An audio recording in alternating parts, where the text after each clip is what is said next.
Hello, today I want to show you how to replace the water pump on a Mazda 3. First, you want to make sure that your engine is completely cool, otherwise you may injure yourself. I start out with draining the antifreeze, and antifreeze is hazardous, so you don't want to get in contact with that, and you also don't want to let that escape into the environment. So it's best to collect all of that in a reasonably sized bucket and, for example, bring it to your recycling center of your community. So you find the drain plug on the lower left corner of the radiator. You open that with a screwdriver here, just like this. You screw that out a little bit and it doesn't come out completely. It's just at some point it will just spin in a circle, and then you can take some pliers and pull out the plug completely. Please note that at this point here in the video the radiator is already drained, so this was easier for me to videotape and show you. So while you're unscrewing this, there's already a little bit of coolant coming out of this drain plug. So this is how it looks like when you drain the system.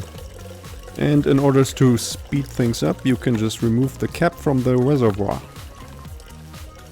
And just in case you're interested, this is what the drain plug looks like up close. And now I'm going to loosen the bolts that hold the pulley for the water pump.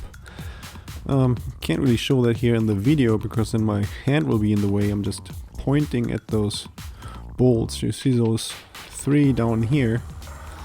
Those you want to loosen while the belt is still here engaged, so that the belt will kind of hold the pulley.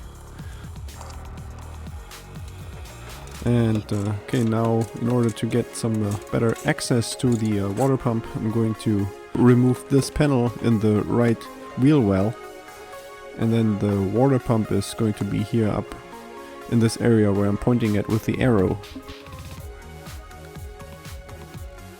Now it is time to remove the tensioner so that we get some more space to maneuver in. I'm going to use here this 14mm socket. I'm going to release the tension here from the belt, and I am going to use a screwdriver here to keep the belt in position so that it just doesn't fall down, and I can reach it easier. Then next I'm going to remove those three bolts here that hold the tensioner in place. That's here at 12mm, and there's three bolts, one on the top and then two on the bottom. Here, this is what that looks like. And now that we have here full access to the pulley of the water pump, we can unscrew those three bolts that we have previously loosened, and then we just take off here the pulley. You have to wiggle it around a bit to get it out of this cavity. It's kind of tight in there, but it is possible. After that, now there's three more bolts that hold the water pump in place, and I'm pointing at those here with those red arrows. Like two of those are here on the top, but then the last one is on the bottom of the water pump, so that one you can access easier from the bottom of the vehicle through the wheel well that I showed you earlier. So now to get the water pump out, you probably have to wiggle it quite a bit back and forth or sideways, and then eventually it will come out. Make sure you have a bucket underneath it so that you can catch all that extra fluid that comes out of that cavity. Yeah, so the water pump sits in there pretty tight, so it took me really a long time to get it out. So this may be the most frustrating part of this job.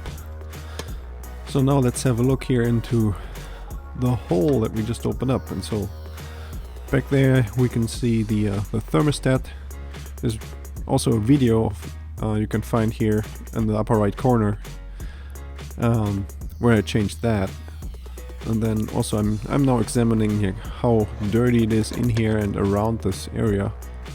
Because now when we want to install the new water pump, we have to make sure that all of this is really nice and clean so that the new water pump will fit in correctly, and there won't be any gaps and we won't have a leak later on. So here I'm using this plastic scraper and I'm scraping off all the dirt. And now I'm preparing the new water pump here. I have this RTV silicone, that's basically a gasket maker. And I'm going to put here a thin layer of that all around the water pump here, as you can see. I can put this on top and underneath the O-ring and make sure that it's really everywhere, and this will ensure that the water pump won't leak any of the coolant later on. Okay, so then it's time to drop the new water pump back in here. This is relatively easy actually. I wasn't able to push it in all the way, so then in the end I was using the 3 bolts to pull the water pump all the way to the engine block. Just make sure that you tighten those bolts evenly and don't just tighten one at a time all the way down. You're supposed to tighten those bolts down with 97 inch-pound, so that's not a whole lot, so make sure you don't over tighten those. And then it's time to attach the pulley again. Those bolts want to be tightened with 16 foot-pound. And then it's already time here to put the tensioner back on, the pulley tensioner. Those 3 screws, you have to tighten those with 18 foot-pound.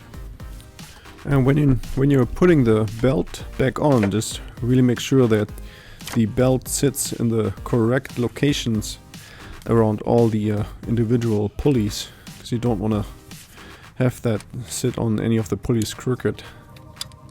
And now after I put the plug back into the radiator, it's time to fill up the antifreeze again. And here I have this concentrated antifreeze, so it's not the 50-50 mix. I still have to mix this myself with the distilled water. I do that just because it's a little bit cheaper. So here I'm going to fill in one of these cups of antifreeze and then 1 cup full of distilled water, and I changed it up until it's almost getting full, and then at the end I'm going to fill in, or I'm going to make the mixture here in my cup, and I'm going to fill up the reservoir until the maximum point here is reached. And then it is time to put the cap back on, and then you can start the engine and let it heat up a little bit. And now you want to get all the air out of the system, so you want to run your engine for a while and even rev it up a little bit, so that you flush out all of the air bubbles out of the system. And you also want to check the level in your reservoir. In case it drops, you have to refill a little bit with the coolant. And also now it's a good time to check the water pump for leaks, and in case there's no more leaks, then you're all done.